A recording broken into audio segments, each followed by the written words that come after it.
Dengue জ্বরে আক্রান্ত কারো যদি ব্লিডিং শুরু হয়, অর্থাৎ দেখা যাচ্ছে নাক দিয়ে রক্ত পড়ছে অথবা দাঁতের মাড়ি দিয়ে রক্ত পড়ছে, প্রস্রাবের সাথে রক্ত যাচ্ছে অথবা পায়খানার সাথে রক্ত যাচ্ছে, তাহলে একটুকু দেরি না করে হসপিটালে যেতে হবে।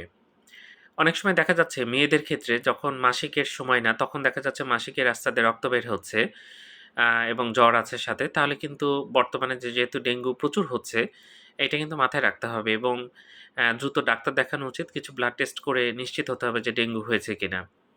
তো এরকম হলে হসপিটালে ভর্তি হতে হবে, ডাক্তারের আন্ডারে থাকতে হবে। বর্তমানে এটার ভালো গাইডলাইন আমাদের দেশে আছে।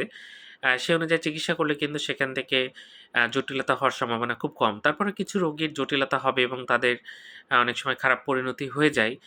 সেটাতে আসলে কারোরই কিছু করার থাকে না। কিন্তু আ অন্তত হসপিটালে ভর্তি হওয়া, তার যথাযথ চিকিৎসা হওয়া, সেটা অন্তত করা প্রয়োজন।